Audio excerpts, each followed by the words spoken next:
That's what she said. 3 hot dogs for $1.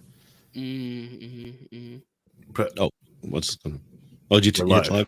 I hit the live. Oh, okay. Cool. Sorry.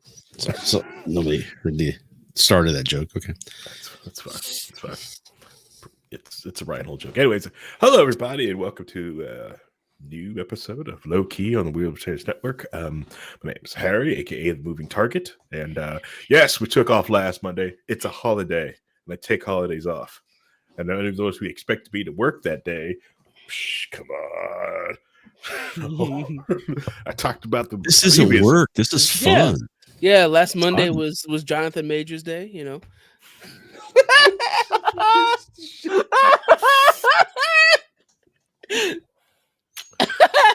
You know what? Yellow car. You gotta get yellow car. I'll take it.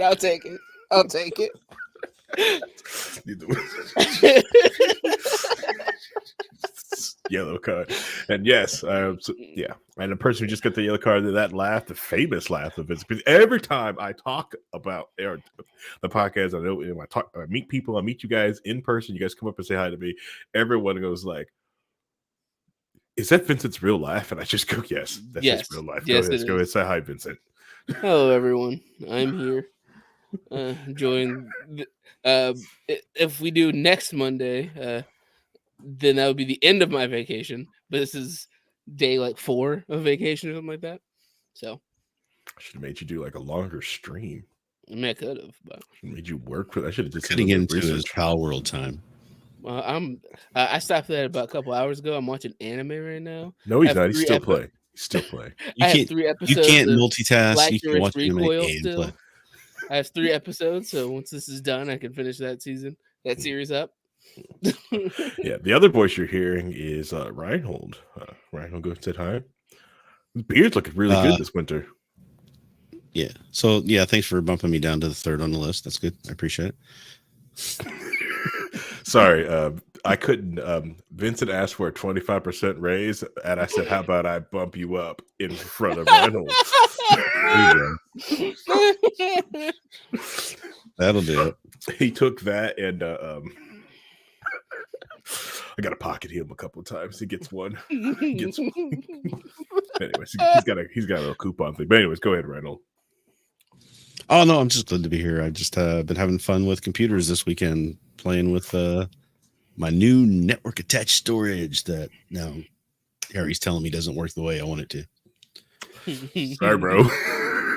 I've got like 3 of them. Played with them for years. They don't work. You like that. The 4-base? Oh, you have 5-bay. Yeah. I'm big.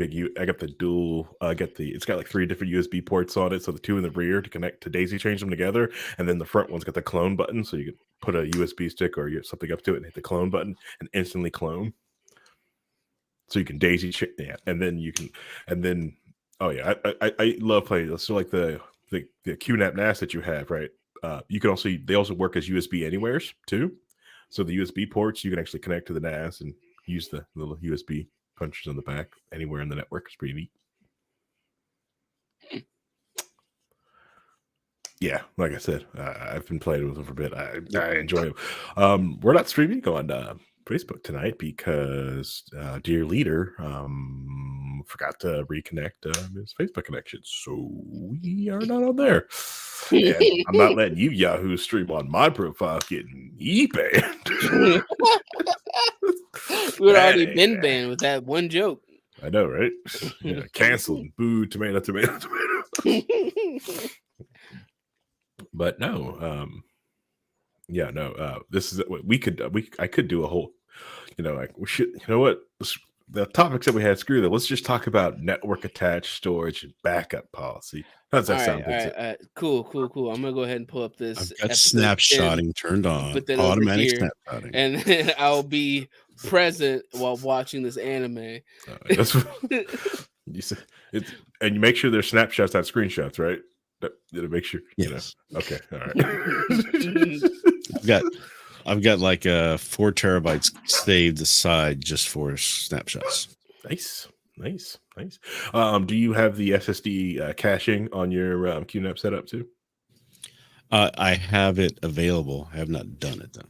Okay, I recommend setting that. Because I have to put like a solid state inside one of the bays, right? Is that what you were saying? Yeah. Well, then or that defeats what I was trying to do. Also, but if you have the spare PCI Express ports and you don't want to do that 10 gigabit, you can actually put your NVMe. You can put a PCI Express NVMe drive in there, and then use that for your caching too. I don't know. I think the 10 gig would probably be better. Yeah, it's just more of what you want, And then as we're getting the 10 gigabit storage, like you should like look at all the SANs that are available that are for really cheap. Now you may say to yourself, "Do I really want to use SAN?" Yeah, use SANs are awesome. Not for your power bill, but just for playing with. Anyways, no. Okay, before you run everyone away talking about storage and backups, I will remind everyone about 3-2-1 backup.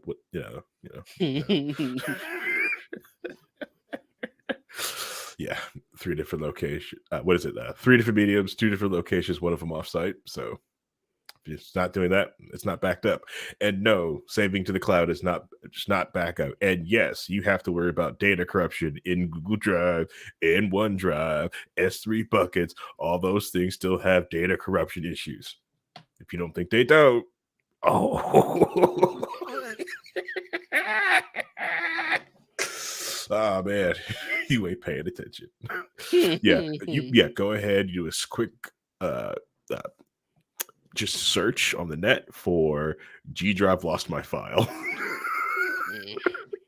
And people talk about how they just miss. Reinhold's over here. He's got like that PTSD face of people going like, yeah, he's probably had to go find these files. I've heard a few stories. I've had to deal with a company called OnTrack from time to time. So if you know who OnTrack is, they're the ones that saved my bacon many years ago. Probably 24 years ago, 23 years ago, something like that. Because we were putting together a new ERP system to replace for Y2K, to replace the mainframe. It couldn't do the Y2K thing.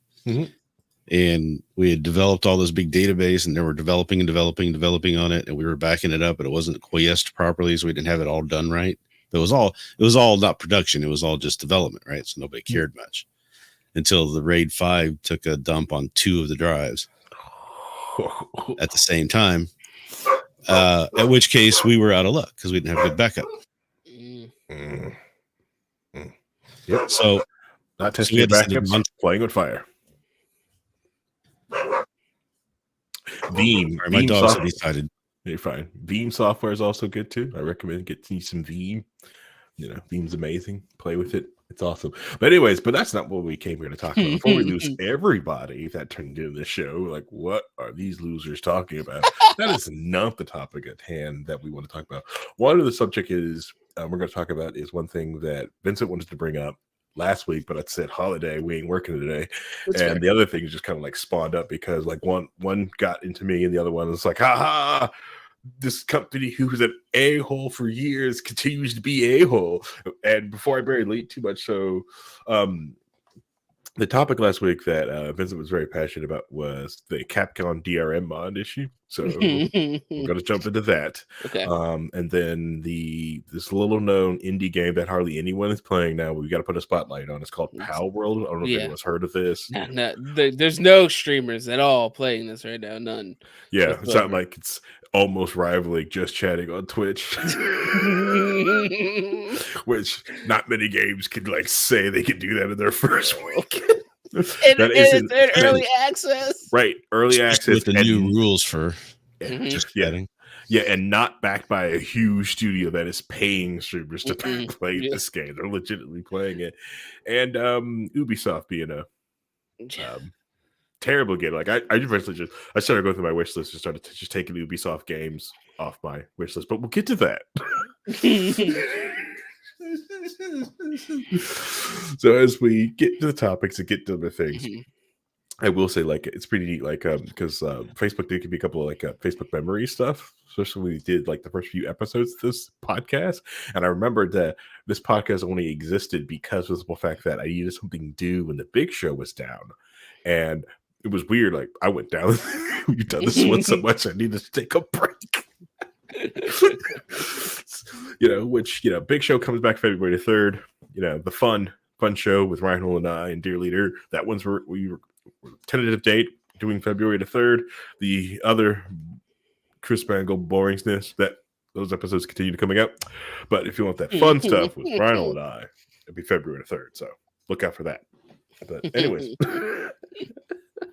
So I just did a look on Twitch for streaming Palworld.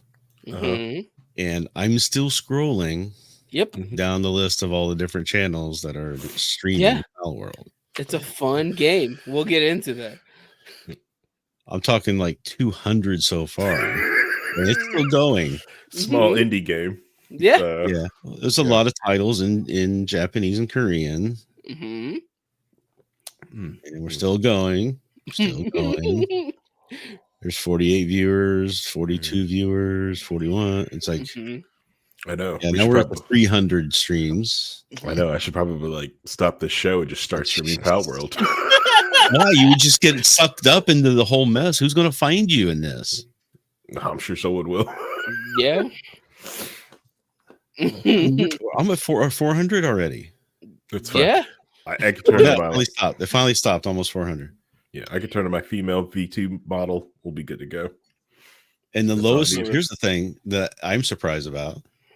The lowest viewered stream right now is 24 viewers. I don't see any 1 and 0 viewers, which is really weird. All right. So I don't think they're showing me all of the streams. Since I think he's just stopped it after a while. Since he's invested, we'll go into Palworld first. Since he's invested, looking at it, that's all he's been doing is looking at what's going on. So, do you have any idea what Palworld is, Reinhold, at all? I assume it's some sort of game, and that would be all I know. Okay, so the big joke for a lot of it was people saw it as Pokemon with guns because it has cute monsters that you shoot in the face with handguns and assault rifles and rocket launchers. But when you start playing it's more like playing like Satisfactory or like Ark or Rust. Yep. But all the creatures and monsters are cute pixelated creatures. Cute cartoony creatures. And then there's just other humans humans you can find and kill as well. Right. But it is, what did you say? I have noticed something on these streams. There's a surprisingly large number of them that are just doing VTuber stuff, like Icon. There's anime. Yes. Avatars. That's what I was going to say. There's a lot of those. Yeah, like the game, I got it on Friday. I put 25 hours into it since Friday. And it is incredibly fun. It scratches that itch of doing the open world kind of thing with also the base building with also the people who played like the newer line Pokemon games of like Pokemon Legends Arceus and Scarlet and Violet, which was like, here's open world and you can catch all the Pokemon on the map. But this way it's much more entertaining because you can just walk up to it with a baseball bat and hit it in the face and then throw your Pokeball at it. Your pal sphere, my bad, sorry. Yeah. Legally distinct. It's legally distinct. Because I remember you guys were talking about this thing, and to me, it was just Pokemon with guns. It to me looked like a meme game that would never come out. This is something that there's no way those will get released because everything just seemed too grand. Everything they kept promising was like, there's no way they could build the functionality of that is just like, it's not there, There's another No Man's Sky, you thought, right? Correct. Yeah. Or Starfield, Yeah, something like that. Yeah, Starfield, yeah. Now, granted, I was on the Starfield coat. I wanted to believe. I almost bought it. Yeah, like I played for 76. I played for 25 hours, and like there's still so much of the map that's dark that I have not even looked at or interacted with because it's this massive map that there are fast travel points and stuff, Right. but there's a lot So- more depth to it than just catch all these things and hunt things out. So Correct. there's So base building aspects of it. Right. So is it a multiplayer type game or is it a single player? I've Campaign, been I playing it guess. single player, but it's open for co-op. Yep. They don't have PvP Okay, so- right now. They're going to do Right. PvP later, but as of right now, it's just But like I'm trying to think more like, okay, we got Baldur's Gate 3 and there's kind of like an average time of play for a storyline. You know, to go through the story, it takes so many hours. And Baldur's Gate 3 was like the recent example of it done right with a lot of content, etc. right. Does it compare like to that, or is it a whole different type of game? It's a different kind of game. Think of more like Rust or Ark. 7 Days to One of Die. those games. Yeah, 7 Days to Die? Okay. 7 Days to Die, but instead of the Which I zombos did play attacking yesterday. so the zombos attacking you, you've got balls to grab the zombos and they can fight for you or help build your base. Yeah, that was the other big selling aspect of it. Is all of the creatures you collect have certain tasks that they can do that you Now, put them to work on your base to get things done. Right. Now, 7 Days to Die has mods that'll, Yeah. overhaul mods that'll do stuff like that. But that's Yeah. Correct. But this game's also only been out for 5 days. 5 no. days, and this is I wonder, built- are they going to allow that type of modding Yes, community they to be involved? they are open. They open servers. So if you want to do your own server, that's there. It's available at launch as of right now. Yeah, at launch. And they openly stated that they're all for mod support and they support mod support. Right, because you got to think about this. 7 Days to Die came out 10 years ago. Mm-hmm. Right, last month. Yeah. They had their 10-year anniversary. It's still an alpha. I know, but it's vast. I mean, it's a game right now, and there's so much mod support in that game that you can basically play 20 different games from all the different overhaul mods that they do. It changes everything. There's a one that's a Wild West, there's one that's based off of Fallout. There's one that's there's whole kinds of stuff like that, and Minecraft is succeeded for so many years because of modding. So you got to wonder how many of these people are going to support. That's how you make a game last long. Exactly. To allow them to progress the game on their own. People to build on it. Correct. With what you built. Correct. And having that element of it's another resource to manage when you have all the monsters you collect. The pals, they're called pals. Yeah, pals. But each of them have certain things that they can do. So some of them can cook. Some of them are the only ones that use to like smelt ore or cook food. So you have to have a fire pal out there to actually do that, or you have to do it yourself. There are ones that plant crops, but they can't water the crops. You need mons that water crops to do that. So like a 3D first-person version of Overworld or RimWorld. I'm sorry, RimWorld. Yeah, but it's third person over the shoulder. Yeah, not third person. Yeah, it's not first person. Okay, it's third person over the shoulder, but still 3-dimensional version of RimWorld where you have all these different, the people have different skills. You train them into doing the things, and you let them just kind of go and do stuff. Yep. And there's so much stuff on the map. Like the map is wide open. They purposely give you a lot of options to just do whatever you want. Starting out, it's like, all right, figure it out. Yep. But the tutorial is very interesting for someone who, me personally, I played 30 minutes of it single player, and I didn't think this would scratch that much of an inch. I thought like, okay, I'm going to go play this thing for like 5-10 minutes, just try this thing out. Next thing I knew, it was 30 minutes of the game. Like, oh crap, I got to start work soon. If I don't get off this game, I'm just going to because the progression tree was very simple. The building structure, I enjoyed the button setup was also great on it from just getting into it. But it's like I said, it scratched the itch for me that I always said was something was missing from Satisfactory, because Satisfactory, I'm just building this factory. Yes, there's things in the world, but like, they don't threaten me. In this game, like, this threatens me. The environment threatened me. The idea that I was walking around at night and going like, I'm freezing if I don't keep this torch out. When you called in to work sick that day, what did they say? I went into work. I went into work, sir. I'm gonna play that after we get off stream, sir. But they do a lot of very interesting things. Of like, each of the monsters have the special abilities attached to them, and some of them you can basically ride or use in other manners based on which ones they are. So like, there's a little penguin guy that you could put into a rocket launcher and shoot at people. A question Yep. Okay. that I'm curious about. You talked a little bit about Satisfactory. We talked about 7 Days to Die, Mhm. and a little bit about RimWorld.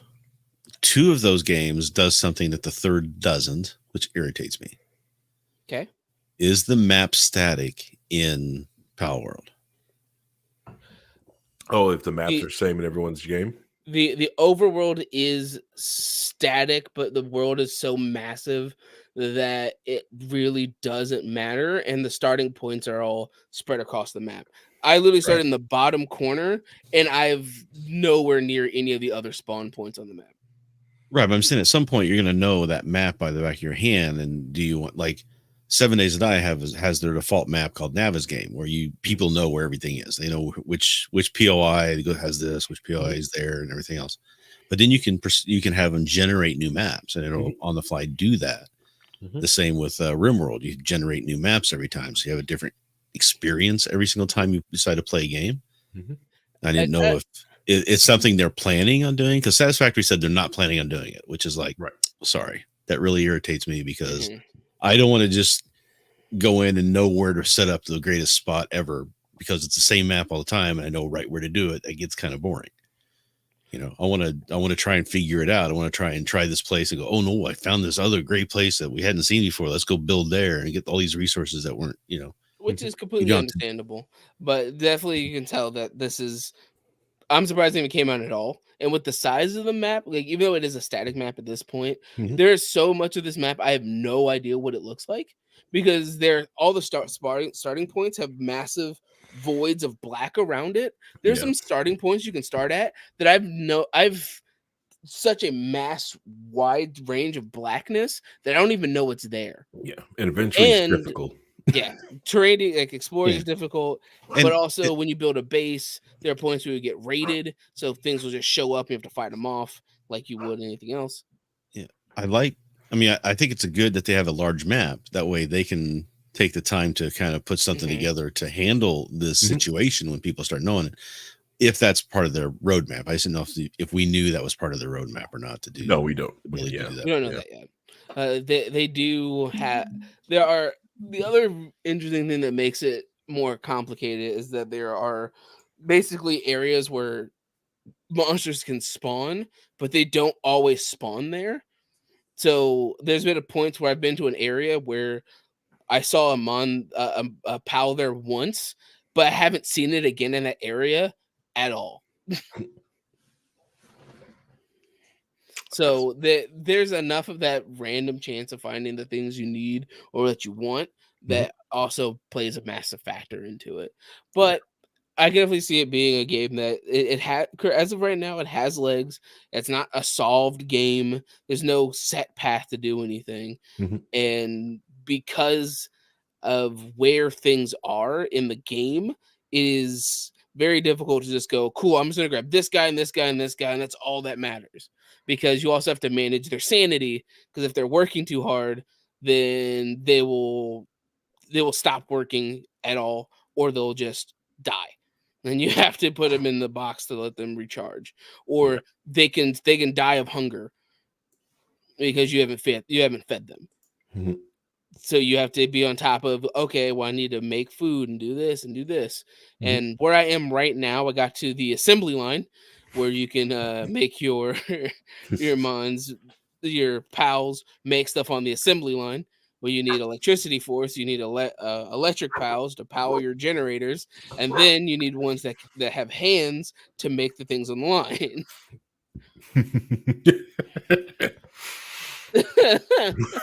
So there's yeah, it's very in depth. There's a lot of stuff going on, and I feel like it's going to be a game that people are going to enjoy for quite a while. And based on how things are going, I can see it having that community of people, like the people who play Ark all the time or Rust all the time, Right. where somebody will set up a server and go, "Hey, we're playing in this server. Everybody jump in, let's play." Yeah, I don't know. It's got my attention. Like, of course, like since it's popular, the retractors, the game journals, and Unison has come out to write crappy articles about it. Hey, that cool game your kid wants? Oh, it talks about animal cruelty.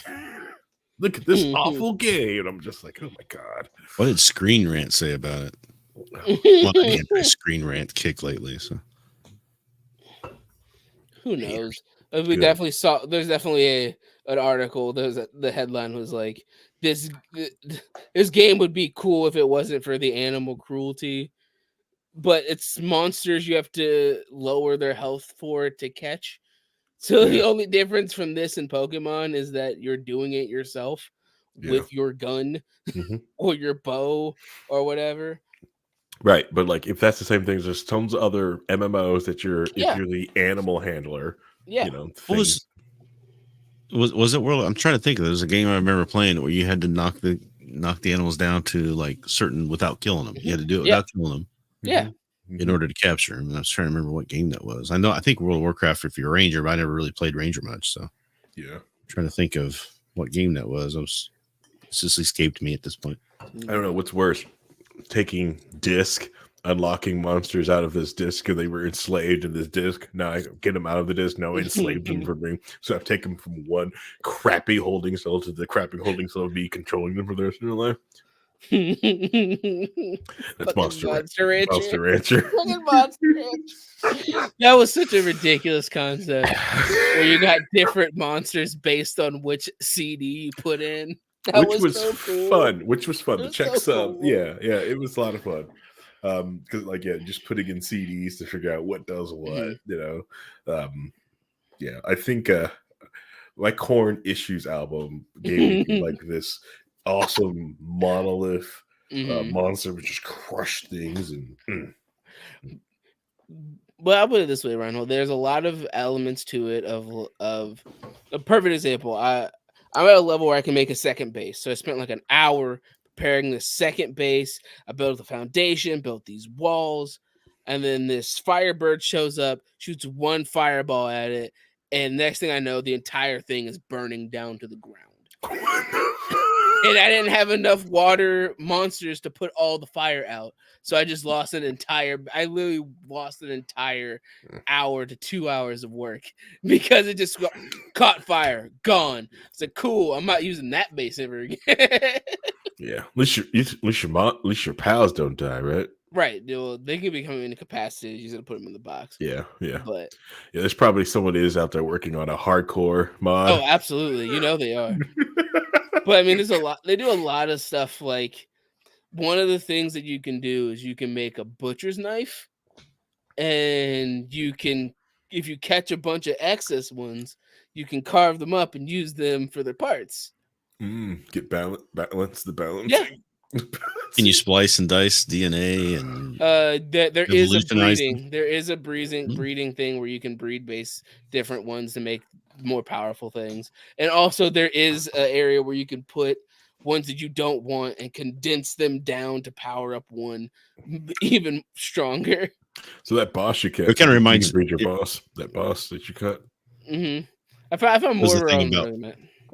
That was the thing about RimWorld I liked is the experimentation that you could do on the rim, the guys that you can splice DNA and you can give them bionic arms and stuff and just kind of hack at them. Prisoners, you would use them for organ donation. Yeah, I've been enjoying my experience with it. There's a lot of extra things going on of finding where all the resources are, what's the best way to bring them from point A to point B. Because they have, certain weight limits of things you can carry, and things have logical weight to them. Oh yeah, the weight limit hit me quick. God, that was mining. Would you have a would you have a pocket full of rocks and you can't move? You can't move because you have 40 rocks in your pocket and they weigh like they weigh like 40 pounds and you can't move. Which makes sense. Logically makes sense. It does make sense, but I wasn't ready for it. No. I'm just used to I'm mining. What's this bar going up? Yeah, what does this mean? And he's like, you are now over encumbered. Figure it out. And the worst part about it is that up to a certain point, you can still like slowly walk. but once you hit a certain number, you can't move at all. You can't move at all.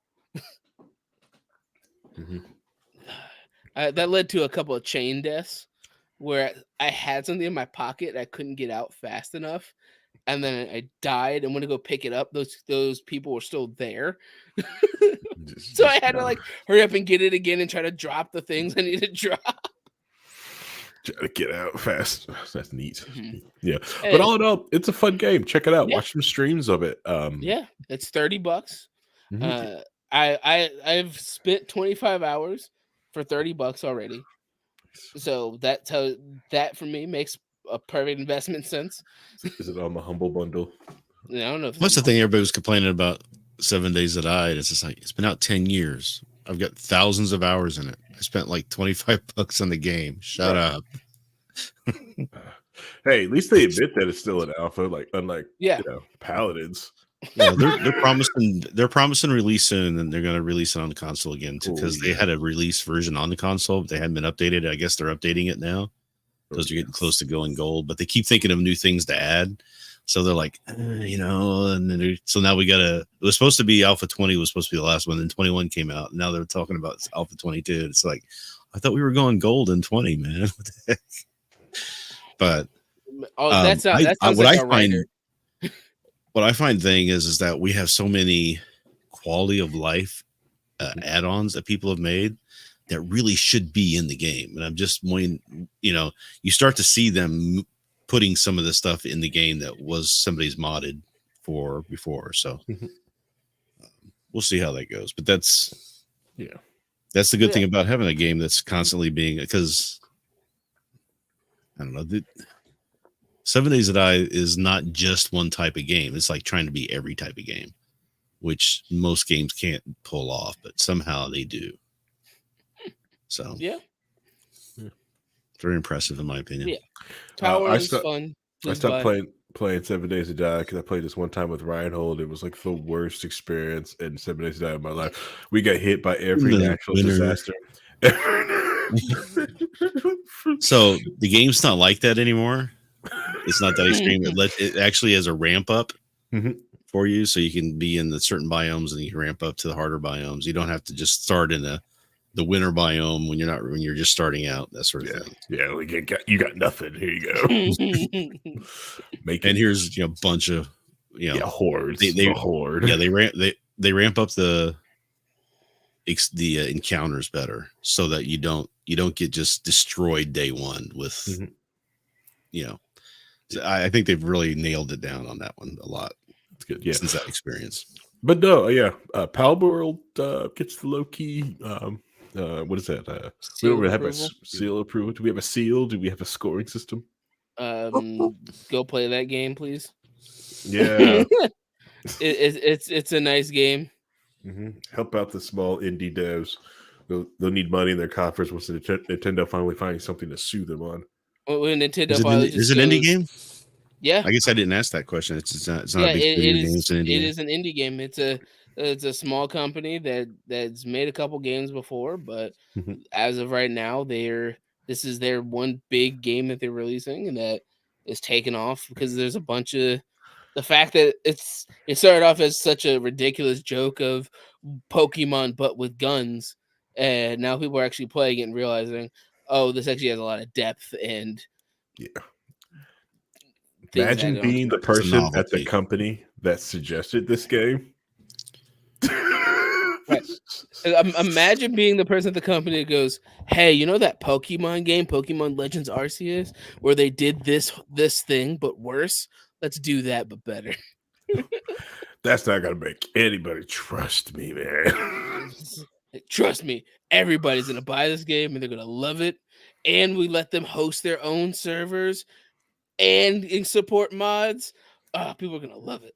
Okay, that'll make it because that game won't fail. It won't cost that much. Oh my god!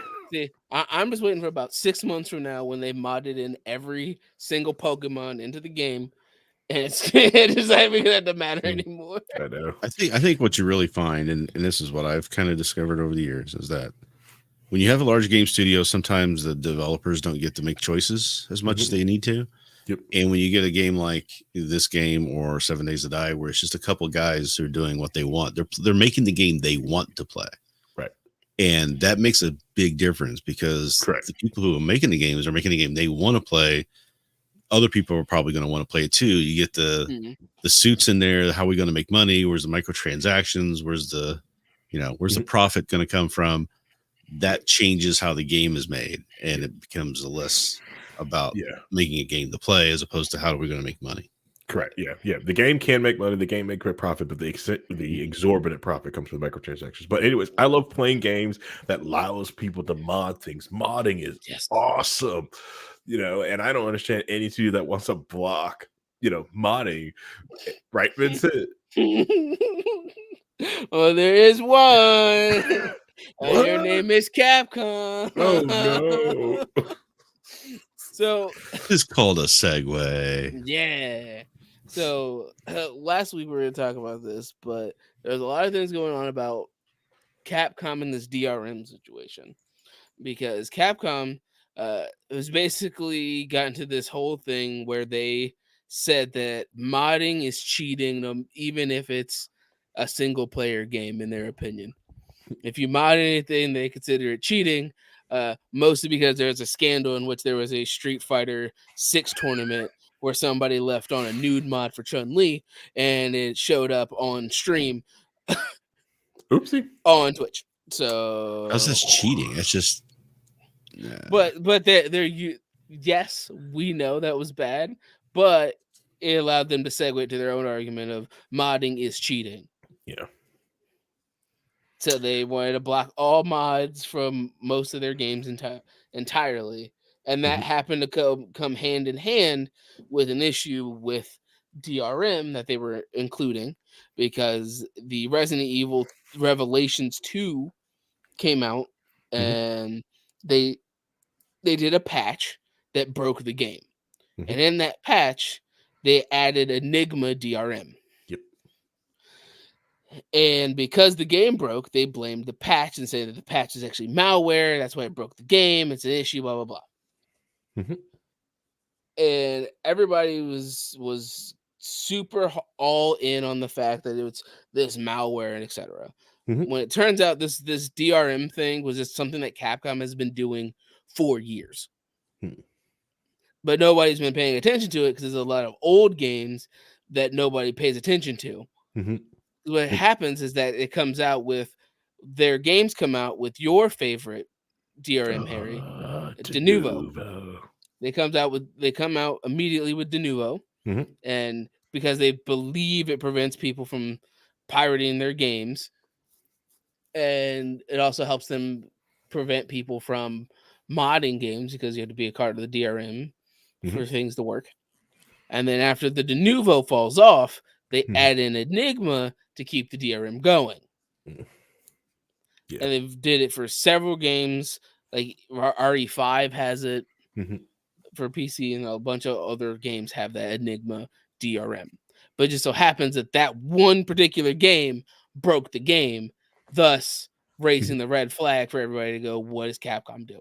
Right, what is Capcom doing? Yeah, start searching the files, and considering like it doesn't like really pop up because like the Steam doesn't tell you that, so it's like Steam is unaware. Yeah, usually if they know of a file or a game has either a third party EULA that you have to sign or another DRM, they're like, hey, it has our DRM and this De Nouveau bullcrap, or this thing's in here, right? Yeah. So everyone's up in shirt because I'm up in shirt too, because like, no, I'm not playing. Like, I will play ball with Steam's DRM because they have decades of trust with it, which is hard won, easily lost though. Valve can easily lose that really quickly. I'm not, I will give Valve the benefit of the doubt, but it can lose it. Yeah, look how fast LastPass lost its trust. Yeah, so quick, man. But they're willing to give deals too, by the way, for LastPass. I'm like, no, I'm not touching that. But the reason that people were calling the Enigma malware is because one particular random site that people for whatever reason started holding as gospel is this malware site basically it pinged once on this one particular site, but a bunch of other malware sites don't see it as malware.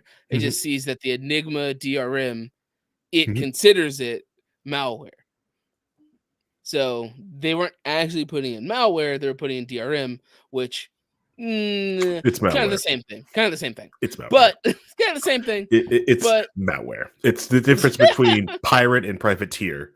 Yeah. Yeah, exactly. You know, you're just malware that works for the crown. Yeah, exactly. That's it. That's all it I is. kind of miss the days when the copyright protection was basically a literal hole made on the floppy disk that you were loaded off of. I don't know. I think Valve has. I don't know. Understand like the Valve have shown the world that you know it's you don't have a piracy problem. You have like you have a distribution model problem. If you just make it easy, people will buy your games and legitimately and play them. But if you set up these hoops, all these different things to do, they will just pirate your game and get a better quality game. Because if I pirated RE5, I don't have it. Honestly, when Borderlands 3 came out, I could have pirated that thing and not had Denuvo and got to play it on launch. That thing was broken on the first week. You know, I could have just pirated and had fun with the game, but I didn't. Here's the thing: I have games that I've played that I found I'd play a lot more if they weren't on their own game client, like if they were part of Steam. Yeah. Like I used to play Hitman. I played Hitman 1. I played Hitman. I even played a little bit Hitman 2 before Hitman 3 came out. But Hitman 3, you had to go and play it on. You couldn't play it on Steam for a year. Yeah, you have to play it on that trashier stuff. And then you buy it on that engine, the EA engine, whatever. Then you're not going to buy it again on Steam. Origin. Yeah. And Fortnite, I would play more Fortnite if I didn't have to go through their own Fortnite thing, and it's just kind of pain. But I can play Paladins straight from Steam. I can just pull up my Steam client and go, okay, what do I feel like playing today? Boom, that's what I'm going to play. And that's the first place I'm going to look at. So if you want your game played by most people, here's your answer. Correct. At least make it available on there. You can have your own game engine. You can put it on GOG if you want. You can do all the things you want to do to get people to play your game. But if you're ignoring Steam, you're putting your arm behind your back when you're trying to play. Right. Think of the Epic Store. The Epic Store exists. Nobody talks about the Epic Store. They dump out free games like all the time because nobody uses it. Well, think about how much I've got. I was on the Humble Bundle monthly thing. I just did monthly Humble Bundle thing, and I've forgot I even had it. I just let it run for years. So I go back here and look and see what I've got. I've got all these games that I could go out and get, and it's just like, I can't. Some of them aren't. Most of them aren't on Steam. And I'm like, well, I don't really want to go and find this engine or find this way to play it, install this one with a different shortcut and everything else. It becomes a pain. Steam. All these games that are on Steam, they can stay there. Yep. But no, yeah. So yeah, Capcom. I just don't do this. Don't do this type of stuff. Let us, and it's single player experiences. These are having fun. You can make some great games. Just stop being a dick. Right, but a single player game, you can be in God mode all the time. Who cares? It's you. You're playing. I mean, I put my own challenges and things. I play 7 days. I'll play a hard mode version. They finally I think they're putting in a hard mode version where you can actually play it as hard mode. But what I would do is if I died, okay, wipe the save, start anew. That's just a challenge for me. That's my choice. That's not me cheating if I don't do it or whatever. If I get stuck or I don't like what's happening and I want to cheat me something in to play with it, but my own game. We don't like them putting boobies on the characters, so it's all bad. It's all bad. Yeah. Or, we don't want boobies to be available for people to do. But actually skirt back. Yeah. But here's a $25 Spy Family thing skin that looks nothing like the fucking characters. God, I'd be upset. Or here's this $20 Ninja Turtle costumes. for Street Fighter characters. Like, come on, man. Come on. Oh, here's all these new costumes, but you have to buy them each individually for every character in Street Fighter 6 if you want the skins. I know. It's I really hope that I really wish the fighting community will just say, you know what, these big corporations suck. Let's just make our own open source fighting game for the fighting community. It's called Mugen. That game doesn't exist. The thing doesn't exist. You don't speak its name.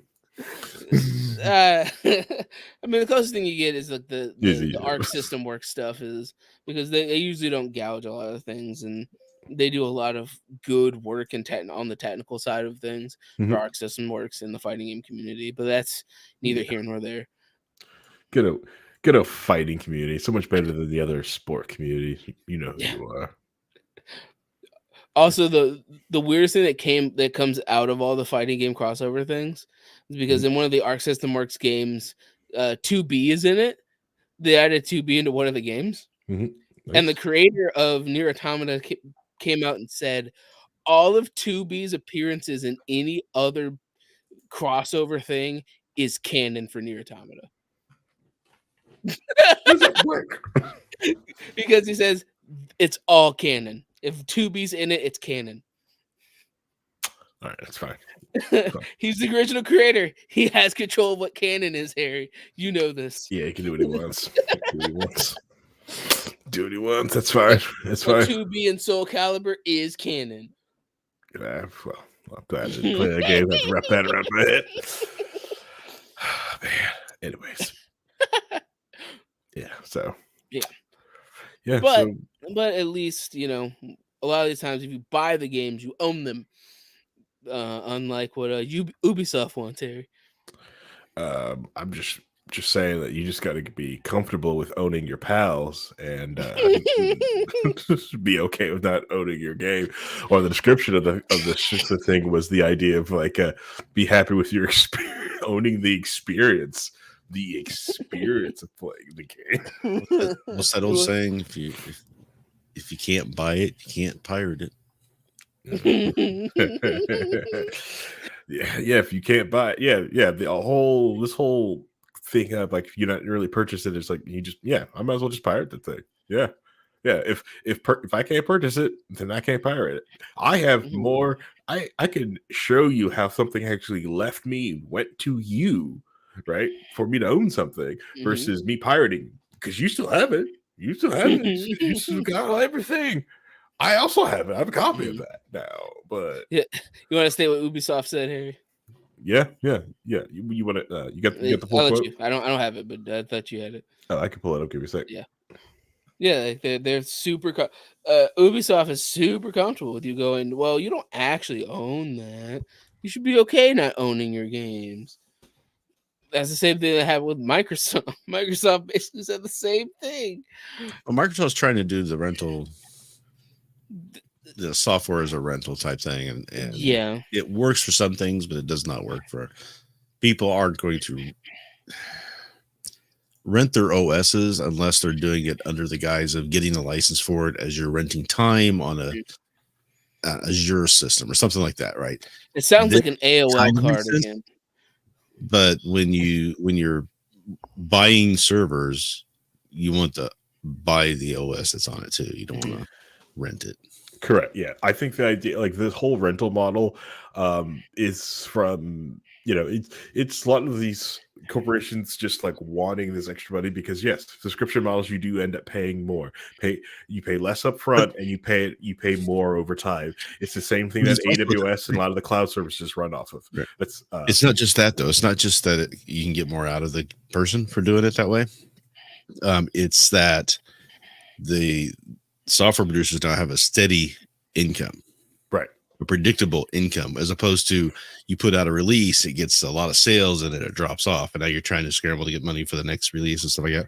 Correct. But for some things that makes sense for operating procedure. But some things that makes sense, like almost like like an operating system subscription, as long as if it's small compared to the price of the OS, what the OS should cost, it does make sense because you're constantly getting updates from it and manipulating. You just keep going on its pack. Like if I just kept paying like what $10 a year or whatever, like but I also get my Microsoft Office, like Office 365 rolled in with my Windows license, right? So I'm constantly getting updates all the time, and I've got access to all these products. Fine, but the idea that like no. You're always getting updates like the new teams just kind of push down on everybody. Yeah. Whether you like it or not. Man. Where's the remote control button? Oh, you don't get that anymore. That really helps when I'm trying to take over a guy's machine to help him. You know what I mean? I know it's happening at the worst time. I was trying to convert my company from Zoom to Teams. This is when you try to showcase them, they're like, what happened? Break call. Anyways, update. Yeah, full quote. One of the things we saw is that gamers are used to a little bit like DVDs having and owning their games. That's the consumer shift that needs to happen. They got comfortable not owning their CD collection or DVD collection. That's a transformation that's a bit slower to happen in games. As gamers grow comfortable in that aspect, you don't lose your progress if you resume your game at another time. Your progress file is still there. That's not been deleted. You don't lose what you've built in your game or your engagement with the games. So it's about feeling comfortable about not owning your games. Here's the thing. I'm not comfortable not owning CDs and DVDs. I still own CDs and DVDs. Right. I buy CDs and DVDs and Blu-rays. Yeah, they're penny and stocking. They understand is that we're kicking and screaming into this world where we don't own the game, we don't own physical media. Yeah. We don't want that. We want something different. But they're just trying to say, well, it works for World of Warcraft, so you don't own World of Warcraft discs anymore. I still have my old ones from the original releases and stuff, but I got my Burning Crusade disc and I've got my Lich King disc. Now tell me, how many World of Warcraft sequels have there been? Well, it depends on how you define sequel. I mean, like where they shut down the server of World of Warcraft and do World of Warcraft 2. Well, nobody would do that. Like Overwatch. I mean, there's only one. Right. It's not like there's a bunch of games that come out seasonally or yearly that the old servers will get shut down. Are you talking about Madden? Oh no, EA not Sports. Just Madden. Not just 2K Madden. does it too. 2K does. 2K does this too. Okay. Yeah, you want to play some Rainbow Six? Oh man, these Rainbow Six. Oh no, you wanted to play WWE 2K22? Oh, that's shut down a year later. I still have Madden 2007 over here. Yeah. But I want to play solo on my machine. And Tiger Woods 2006 too. No. Then they changed everything. Yeah, that's the thing. It's like I'm not comfortable not owning my games, right? Like so the idea, you might get some people on the idea like a Netflix style, like kind of like a Game Pass where I pay a monthly subscription and I'm access to a massive game library. So I'm not really owning anything. I'm just access to like a library system. That might be for some people, but some people like owning and purchasing physical disc or just having like, no, this is my game. I can pick it up and start like that. Like I've been playing the old Ghostbusters game, right? Came out on what is it, PS3? Something like I don't know. Old broken game. I'm having fun playing it, but because I owned it, I got it from what? I've got a DOS emulator where I play old DOS games. I mean, I still like playing those old games, and you can't just go out and buy them anymore. So, right, like there are so many classic games that if you didn't buy them when they came out, you're never going to be able to buy a physical copy of them. Correct. Earthbound is like $2,000. Yeah. For like an unboxed cart. Yeah. Of a Super Nintendo game. It's like some games you're just not going to get anymore as a physical medium.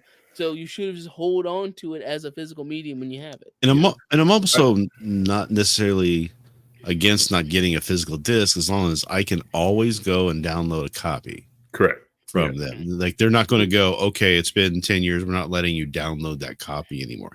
They can say, we're not giving you any updates. It's not getting supported, but I can still download a copy and install it if I have a hard drive crash and I want to redo that, right? So I should be able to do that if you're not giving me physical media. You have to commit to that.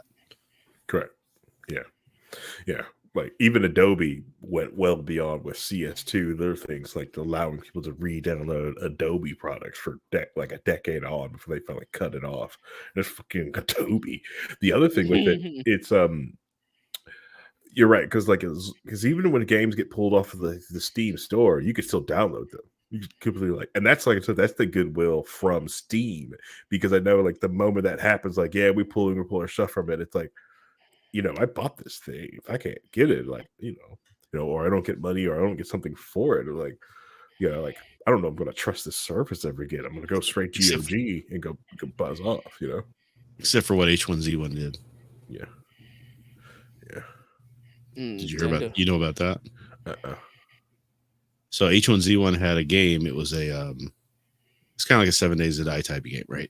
Mm-hmm. And then they incorporated PlayerUnknown's Battlegrounds type of. It was the first iteration of that, right? So PlayerUnknown did Arma 3 Battle Royale. Then they brought him in to do the H1Z1 Battle Royale. Well, that ended up taking over the game. And people wanted to play that more than they want to play the original game, but they were still developing the game. We're promising we're still developing the game, blah, blah, blah, blah, blah. And then a couple years after all of that, they said, we're abandoning the original H1Z1 game and we're converting everything over to H1Z1 Battle Royale only. We're renaming it, and you can't play that anymore because the servers didn't exist anymore. They took the client and renamed it instead of deleting it.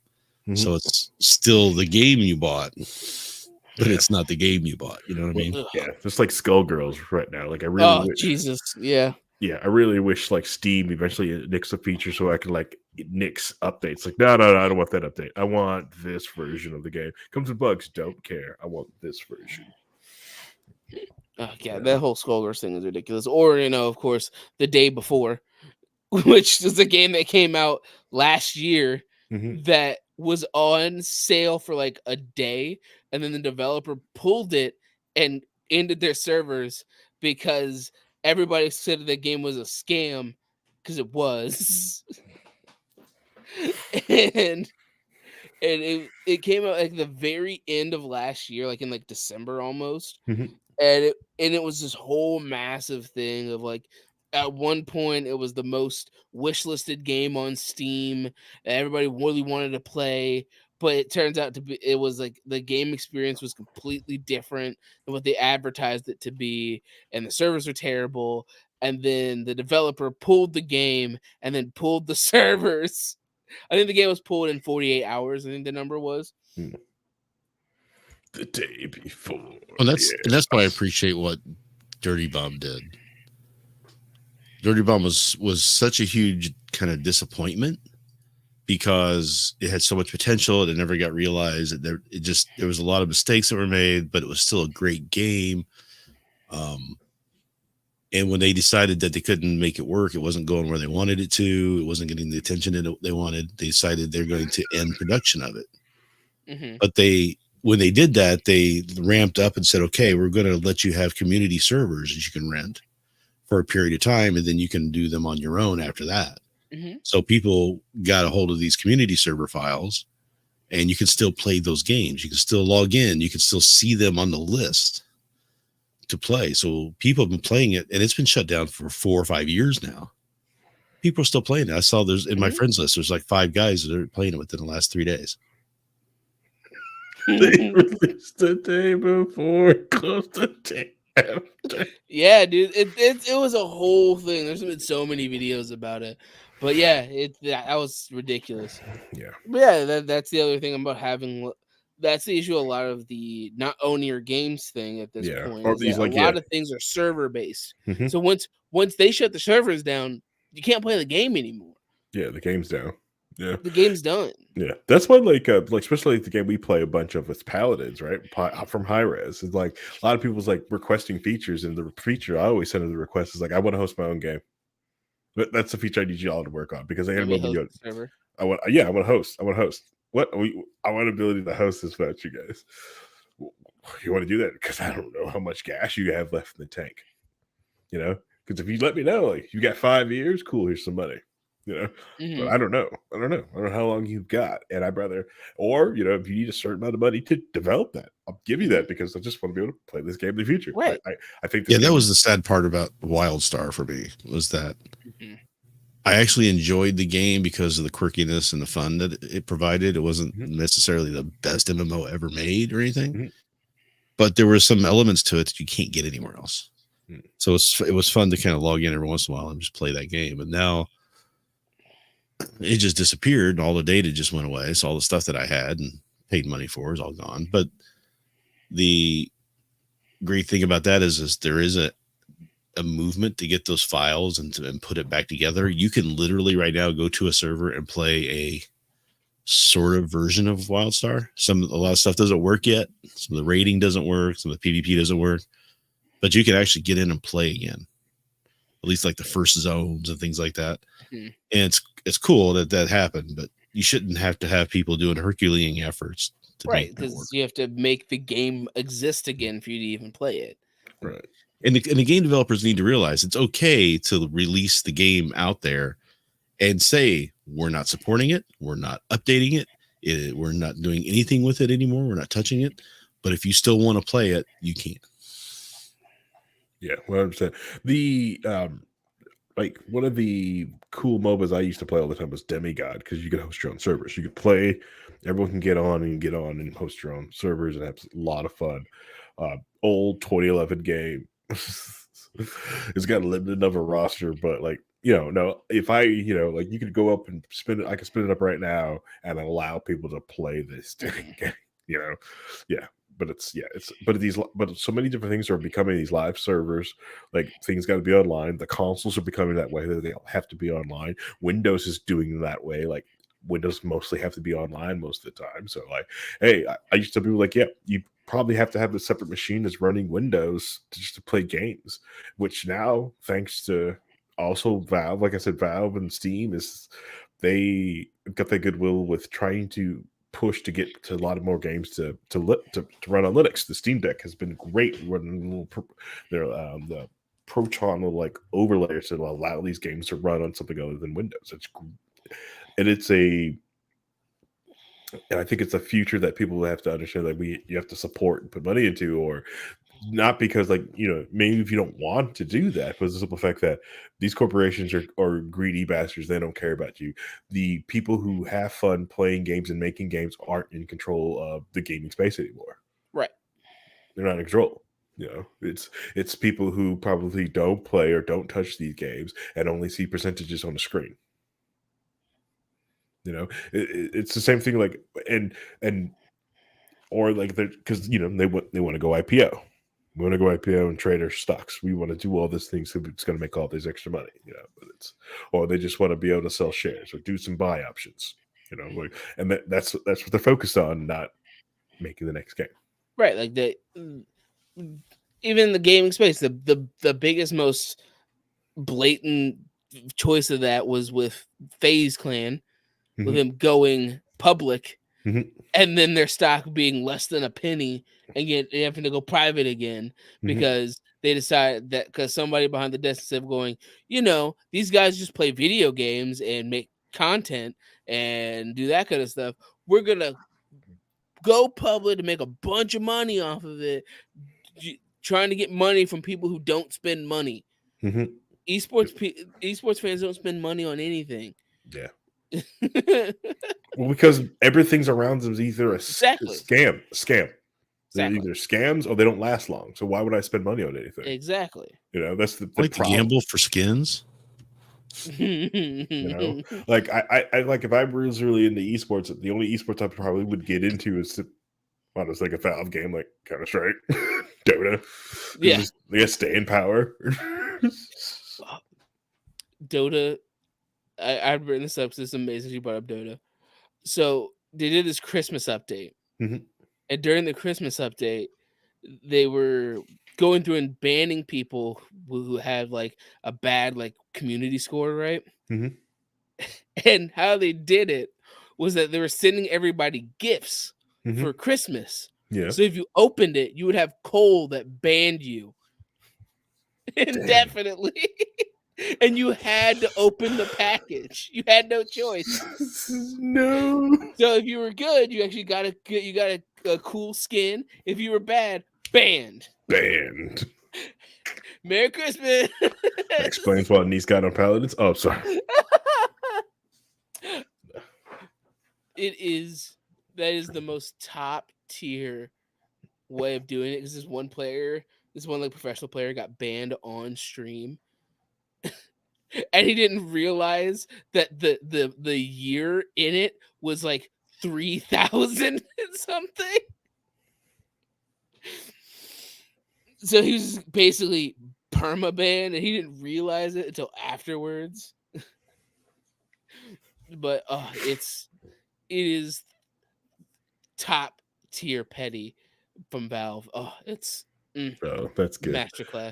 Masterclass. I'm reading a comment here on Demigod. I'm gonna have to bring it up. Is they're telling people to, because apparently something they added to the game that is a unskippable process in it where you have to register your account outside of Steam with them, and they're saying don't do that. Just pirate it instead. I'm not gonna tell people to pirate, but if you do play Demigod, pirate it. but The developer told me to. I just did what they told me to do. Yeah. So yeah. If you can buy your games. Trust in Valve, because Valve has built up the trust. Yep. And play Palword. Hard won. Easily lost though. Mm-hmm. Yeah. And Valve, I think Valve knows that it's easily lost. I think they know, like, they mess up one too bad that there's going to be a flood of people going to GOG and just like, you know what, screw it, back to the high seas. There are other options. Yeah, back to the high seas. Pirates will come back. Yeah. The pirates will return. Yeah, the great pirate age will just come back again, which, like, Valve made people to stop pirating games. Because I think before Valve, I remember, LAN parties, the first thing we do at LAN parties, like, who's got what game, and then we would just crack them and pirate them out. Put them on a server. I'm like, oh, you need the Quake installer? It's right here. This installs Quake. We've got one key. It's okay. The server just connects to the server. Server's running it. I don't know what you're talking about. Server's got your key. You're good. We got this. Or you'll have something that's just like, just run this thing. But yeah, and now it's not like that. You go to, I remember one time you go to a LAN party, and I was like, well, just buy the game. Buy it. Yeah. Buy it. It's right there. $10 or $20, $30, $60. It's right there. It's right there. Just buy it, hit the download button. Instead of like, oh, hold on, let me take it from my file. When we come, we'll go get food, come back. Once it's back, it'll be done download, we can play. Move on. Exactly. Moving on. We went to Taco Bell. That's the way it was. IHOP. Depends what time, I guess. Yeah. We go to IHOP. White Castle. Get my eggs extra greasy. Get some eggnog pancakes. They taste just like eggnog. I'm just shocked at these eggnog pancakes. Talks just like eggnog. I'm just shocked. Terrible. Oh, okay. No, those are inside jokes. Anyways, let's end this episode before it gets too long. The truth. So Capcom bad.